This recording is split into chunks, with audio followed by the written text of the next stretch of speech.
Buenos días, hoy estamos con Sibel Martínez. Ella es del Consejo de Protección de Derechos de Quito, además es abogada, defensora de los derechos de los niños. Ha venido a conversar con nosotros justamente porque ayer se conmemoró el Día Internacional de los Niños, del Niño.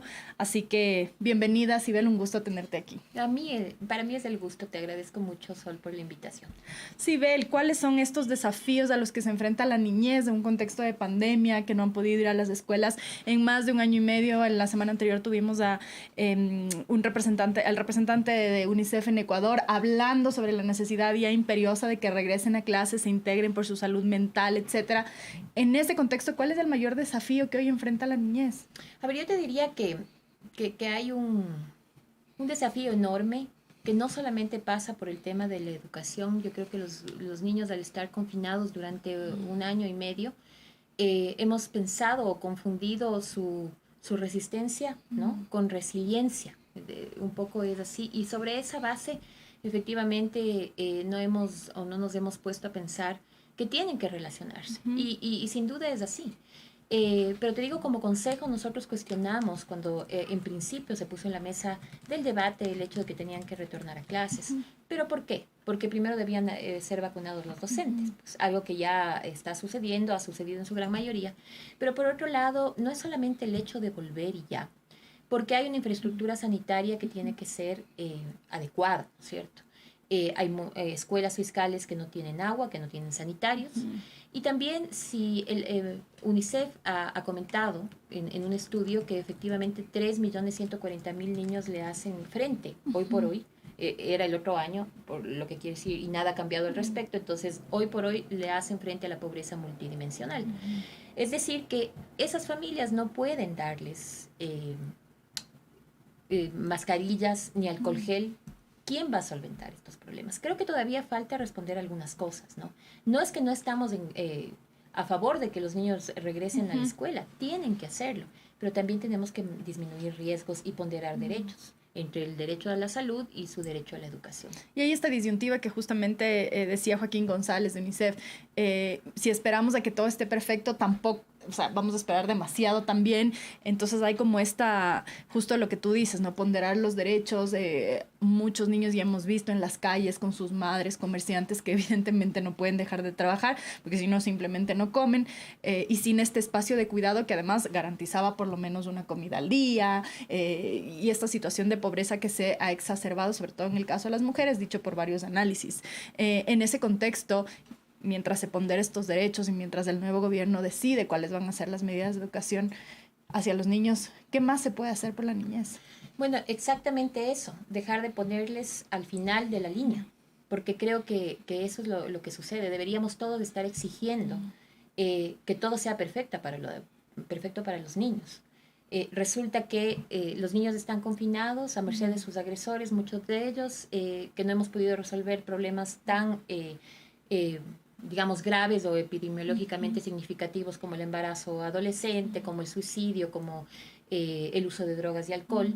Y frente a esta situación, la respuesta siempre es, ya vamos a ver qué hacemos. Y me parece que es injusto para los guaguas. Si bien no son la cara visible de la pandemia, podrían llegar a serlo.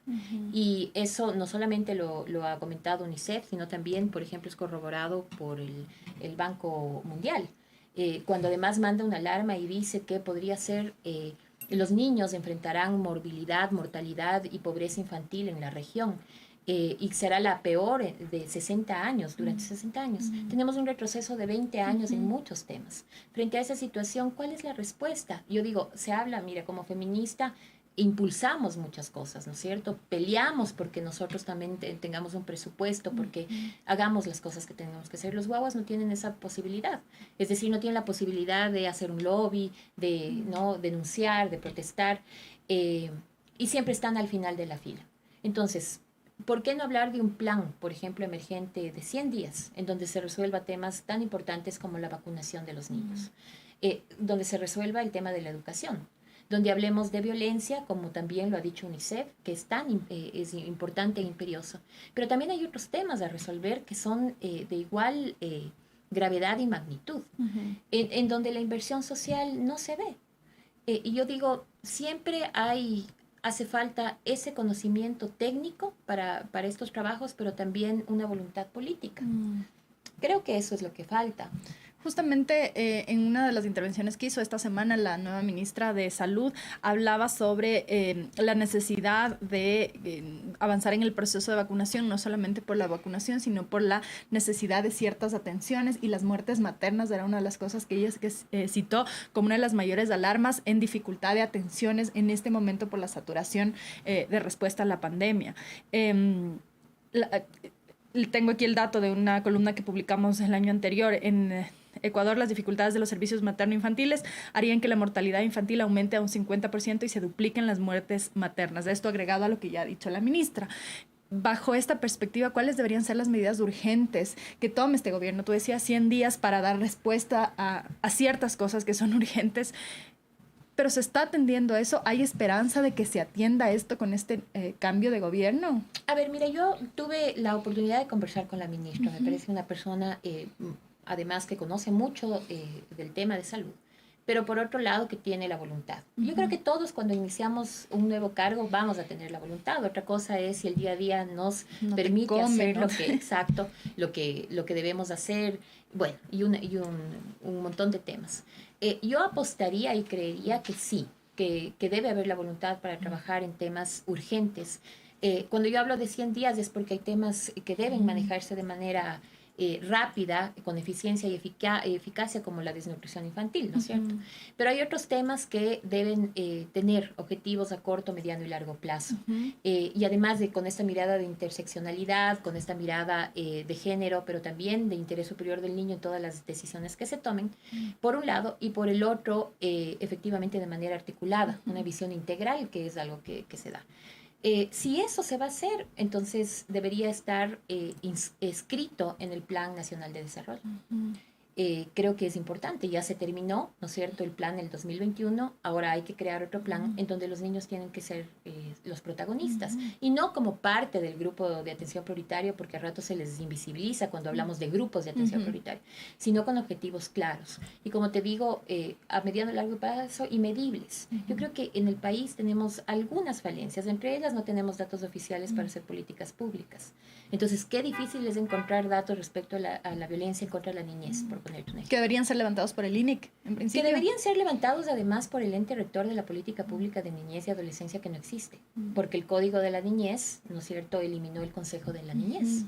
Esa es una de las falencias. Si tú ves, hay ciertas directrices. En mujeres, la Secretaría de Derechos Humanos se encarga, ¿no es cierto?, de esta política. En niñez, el Consejo de Igualdad Intergeneracional, yo me pregunto, ¿se ha notado que ha tenido esta información, que ha podido hacer esa política? Hay ciertos temas ahí interrogantes. Entonces, es importante, te diría yo, el trabajo interinstitucional, multidisciplinario, es otro tema que falla, ¿no? Y los datos, ¿no? Y los datos. Y todo lo que se haga de manera aislada, a veces hasta agrava los problemas. Y te pongo un ejemplo muy claro. Cuando salió a la luz los casos de abuso sexual en el sistema educativo, por eso digo, regresar a la escuela sí está bien, pero no nos olvidemos la otra parte también. La escuela dejó de ser un lugar de referencia y por lo tanto deberíamos hoy obligarnos a que lo sea, a que vuelva a ser un lugar de referencia.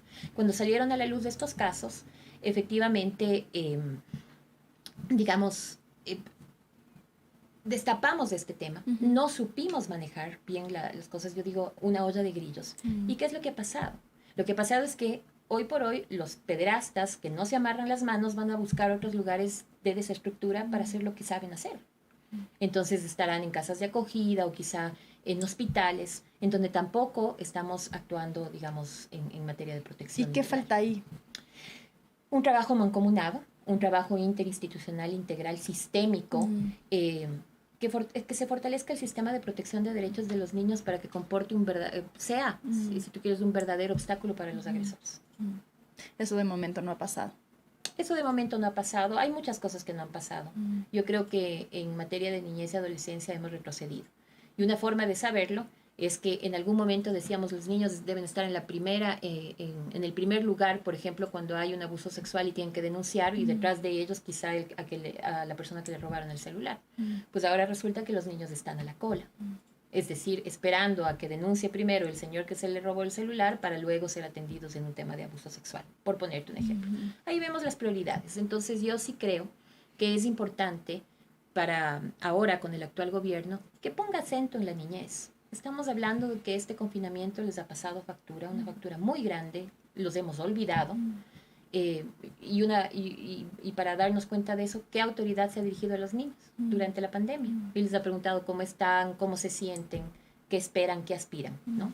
Entonces creo que hay mucho trabajo que hacer en temas de niñez y adolescencia. Hay otro tema que mencionaste tú y bueno, siendo la primera causa de muerte adolescente, el suicidio pone una alerta ya evidente sobre la salud mental que además, advertida por varios expertos, se va a deteriorar después de este proceso de confinamiento, muchos niños encerrados en sus casas con sus propios agresores.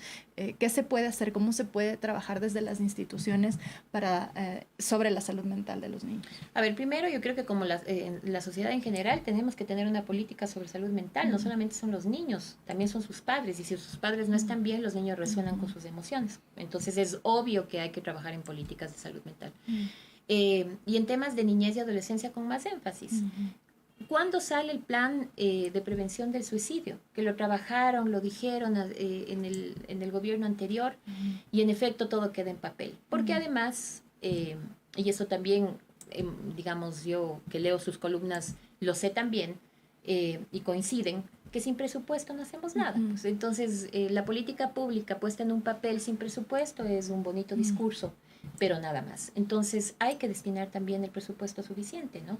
Al trabajo en este y otros temas, porque te decía, ponte el tema del embarazo adolescente, también es muy grave.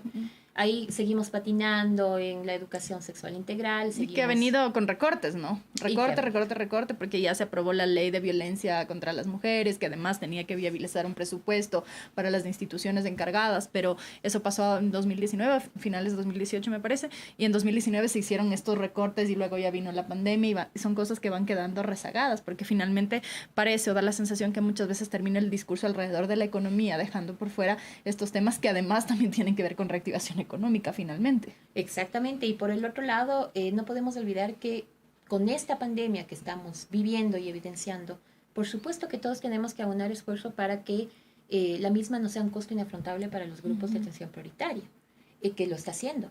La gente en grupos de atención prioritaria refieren hambre, los niños refieren hambre. Eso es muy grave. Y desnutrición, ¿no? Los niveles de desnutrición, 27% me parece que está. Exacto, pero la desnutrición crónica infantil no se mejora únicamente dando un plato de comida a los ecuatorianos o a las familias que lo necesitan, sino es una política integral. Y eso es lo que ocurre, si es que hacemos políticas parches, ¿sí? No terminamos de mejorar esos problemas. Lo que hacemos es quizá maquillarlos para que no molesten mucho hasta que efectivamente explotan. Y creo que ya es hora de hacer las cosas bien, ¿no? Yo sí creo que cuando comienza un nuevo gobierno, como se tiene todas estas ganas de hacer las cosas bien, entonces hay que poner ciertos acentos en temas importantes. Y la niñez es uno de ellos, ¿no? Asimismo, la asamblea, por ejemplo. Hoy se está trabajando el Código de la Niñez y la Adolescencia. Eso también merece un análisis muy, muy técnico, ¿no? Si estamos hablando de los niños, primero debemos contar con la participación activa y protagónica de ellos en este tipo de leyes. Pero por el otro lado también tenemos que ser muy prolijos a la hora de trabajar sus temas.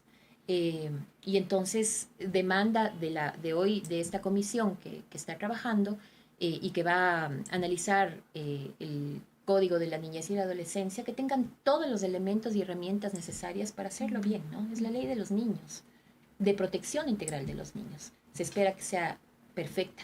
¿Qué debería contemplar como sí o sí esta ley? Bueno, la reforma, y eso es importante, el Código de la Niñez y la Adolescencia que tenemos hasta ahora es un código muy, muy bueno, incluso reconocido regionalmente, ¿no? Y frente a esa situación, lo que se pretendía con la reforma es ponernos a tono en las vulneraciones de derechos de los niños que hoy por hoy enfrentan. Por ejemplo, el mundo digital. El mundo digital debe ser un mundo que debe estar protegido. Entonces, hay que ponerse a tono. No implicaba refundar el código, hacer un código nuevo, que es algo que siempre tendemos a hacer, ¿no? Borrón y cuenta nueva. Exacto, porque si hay algo bueno y es perfectible y hay que mejorarlo, eso es lo que se debía hacer. Y no crear desde el título un nuevo código en donde tú haces un análisis sucinto de estos temas y técnico y hay preocupaciones, ¿no? Varias preocupaciones respecto a este tema, porque hay falencias técnicas, legislativas. Entonces, lo que se esperaría en este caso es que no se aferren a este código, ¿sí? Si el código no está bien hecho, analícenlo, háganlo bien, y no se trata de modificar uno que otro artículo, porque al ser una ley sistémica, la mirada debe ser integral y por lo tanto todo debe estar concatenado. Si no es así, hay que partir de cero y volver a analizar un código, ¿no? La idea es garantizar que los niños tengan la mejor ley de protección. Una de las personas que fue invitada a la comisión de la red de padres adoptivos de la zona 8 pedía que se incluya en el código procesos para agilizar la adopción de los niños. Esto debería estar contemplado ahí porque ha habido como varias historias, hemos publicado los medios sobre la dificultad de adoptar los niños, porque muchas veces, oye, bueno, si no lo quiere que lo den adopción, primero eso no se puede, no hay este proceso cuando hay embarazos no deseados, no hay un proceso tampoco para poder darlos en adopción, y cuando hay, a los niños más grandes no los adoptan. Entonces, ¿qué debería contemplarse en cuanto a la adopción, por ejemplo? Exactamente, en el tema de adopciones, yo no soy una experta en adopciones, pero, a ver, no es una carrera contra el tiempo tampoco. Y si bien el trámite tiene que ser de un año, porque más o menos de eso tiene que durar, o sea, no es porque uno quiera dilatar el proceso, porque hay que estar seguros, ¿no es cierto? O sea, entregar a un niño en adopción implica una responsabilidad enorme, implica garantizar que ese niño efectivamente sus derechos no sean vulnerados y que vaya al lugar correcto. Entonces, frente a esa situación, sí, hay que poner en la mesa del debate lo que tú comentas. ¿Qué pasa con las niñas que ya no pueden abortar, considerando que ahora sí lo podrían hacer? Producto de violación, se quedan embarazadas y hay que adoptar ese niño. ¿Qué proceso se da? ¿Qué pasa con los otros niños? Y este cuestionamiento es muy interesante. Los niños en las casas de acogida. Hay niños de 12 años o más, la gran mayoría, que no están siendo adoptados, ¿no es cierto? Y por eso hay que repensar también el tema de las casas de acogida, ¿no es cierto? De estas modalidades. Para plantear una distinta, quizá. Para estar acorde a lo que dice la Naciones Unidas respecto a estos temas.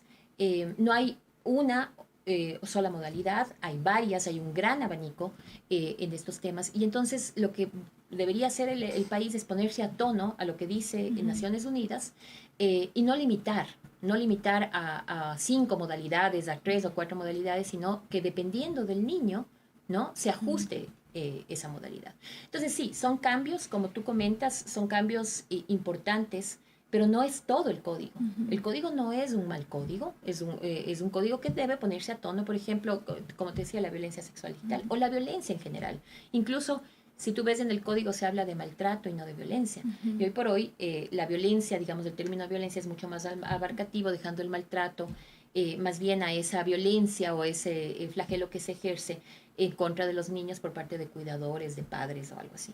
Entonces, son datos técnicos, digamos, o detalles técnicos que deben ser bien trabajados en ese código.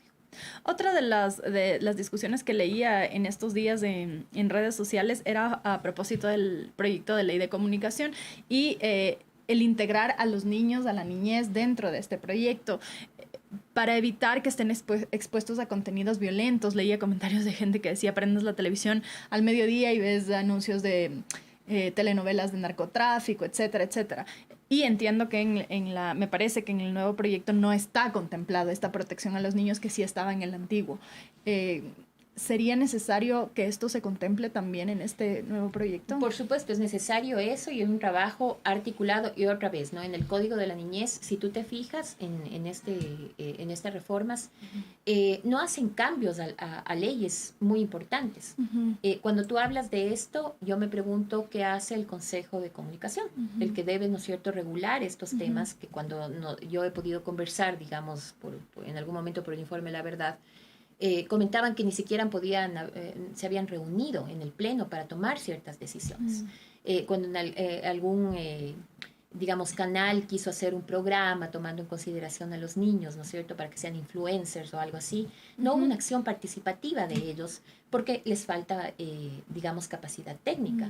Por lo tanto, efectivamente, sí, debe constar en el Código de la Niñez, pero también hay que tener una visión integral y saber que si es que hay estas entidades que tienen que regular estos contenidos, también tienen que formar parte. Es decir, también, ¿no?, trasladarlo a la ley de libre supuesto. Expresión, que ahora va a ser el reemplazo de la Ley Orgánica de Comunicación. Por supuesto, porque el trabajo en temas de niñez y adolescencia es integral, ¿no? Entonces tienes que ver tanto en la ley, por ejemplo, en la ley, hoy que se han hecho las reformas que están en stand-by por la Corte Constitucional, se ha pronunciado, ¿no es cierto?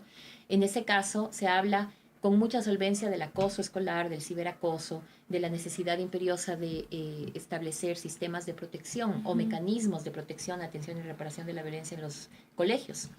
Eso es importante y eso también debe estar homologado en el Código de la Niñez y la Adolescencia. Pues la visión, está faltando esa visión integral, ¿no? en este código. ¿Y cómo se puede hacer una contribución desde los distintos espacios, desde los medios de comunicación, desde la ciudadanía, desde las escuelas? ¿Cómo se puede integrar eso para que haya una conciencia más clara sobre los derechos de los niños, sobre cómo se puede contribuir a que crezcan en un ambiente adecuado?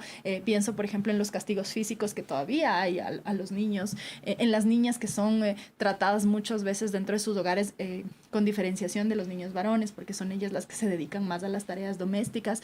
¿Cuál sería el proceso? ¿Qué deberíamos hacer los ciudadanos para tomar también responsabilidad sobre eso y no endilgar toda la responsabilidad que por supuesto tiene el Estado, pero también asumir la nuestra como ciudadanos? Es que la acción de proteger y desproteger es colectiva y eso es algo que debe estar en nuestro imaginario social siempre, ¿no es cierto? Cuando un niño o una niña sufre violencia, cualquiera que éste sea, es una negligencia social. Y es así como deberíamos verlo, ¿no? Nos hemos acostumbrado, ¿no? Hoy salen un montón de estos temas y no hacemos mucho por más allá de la consternación generalizada y que con eso no basta.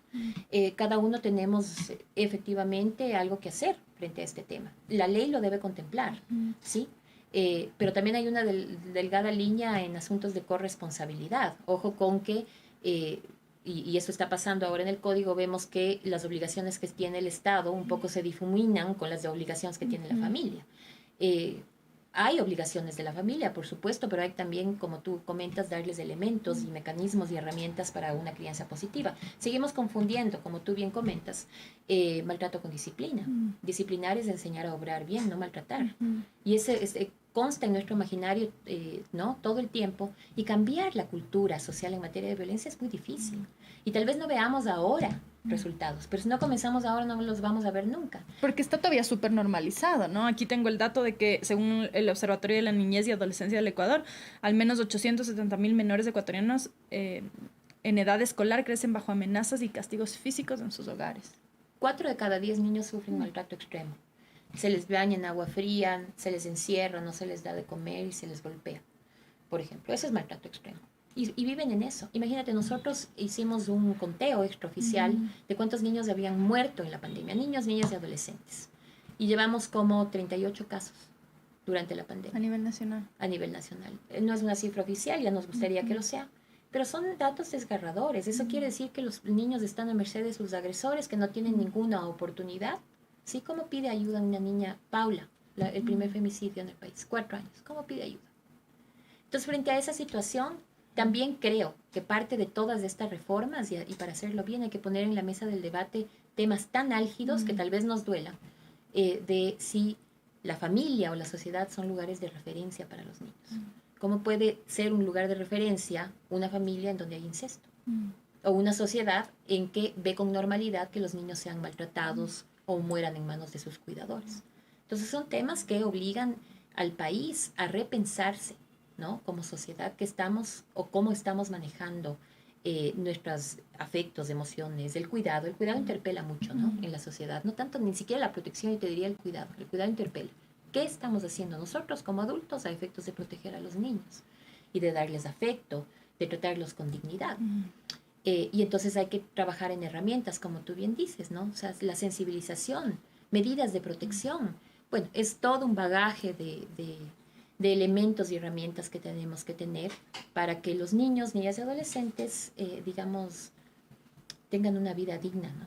Y la justicia en este caso de violencia extrema que llega ya a los asesinatos o a los femicidios, en el caso de Paula o de otros niños que han sido asesinados por sus propios cuidadores, la rigurosidad en la ley funciona, porque mucha gente te dice, entonces hay que matarles, entonces cadena perpetua, entonces no sé cuántos años. ¿Funciona eso como castigos ejemplarizadores para que no vuelvan a pasar? Sí y no, porque además, te digo, todos deberíamos propender a prevención. Es que nada sacamos atendiendo. la violencia se queda grabada en la memoria emocional de los niños, causándoles graves y grandes daños. Y un niño Incluso muerto si es un que niño muerto, no hay nada más que hacer. Por más que le pongas claro, 200 años al asesino en exacto, la cárcel. hemos fallado como sociedad, pero por otro lado hay niños que ven a sus madres morir o que ven que muere su hermano, ¿no es cierto? Y en efecto esto se queda grabado en su memoria emocional de por vida. Por lo tanto, no es un tema de atender, nada sacamos atendiendo, hay que prevenir. Y en eso yo te diría que el Ecuador saca cero.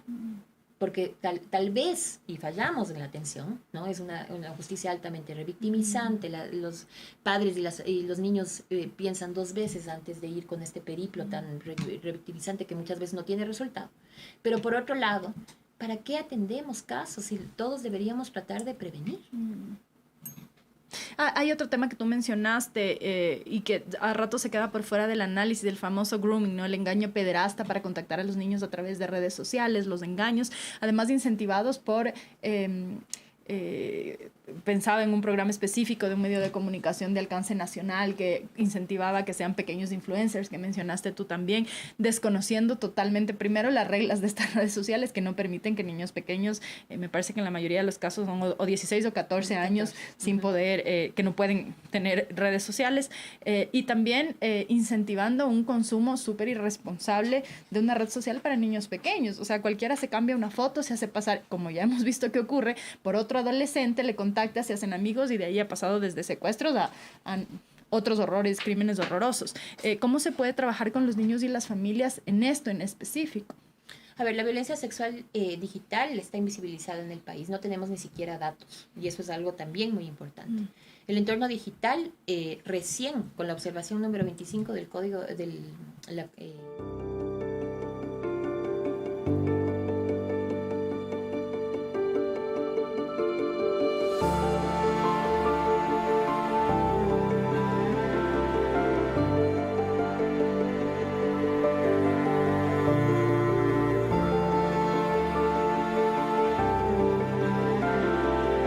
En TikTok, por ejemplo, de niñas bailando, maquilladas, de que hay una sexualización brutal también de los niños por un desconocimiento de los padres. Exactamente, entonces primero, los padres o la sociedad en general, nosotros los adultos, si no conocemos de los peligros en la red, mal podemos proteger a los chicos. Primero eso, entonces hay que trabajar en eso. Y es por eso que yo cuestioné las reformas al COIP, ¿sí? Reformas al COIP que en efecto tratan ciertos temas como el sexo por revancha, ¿no?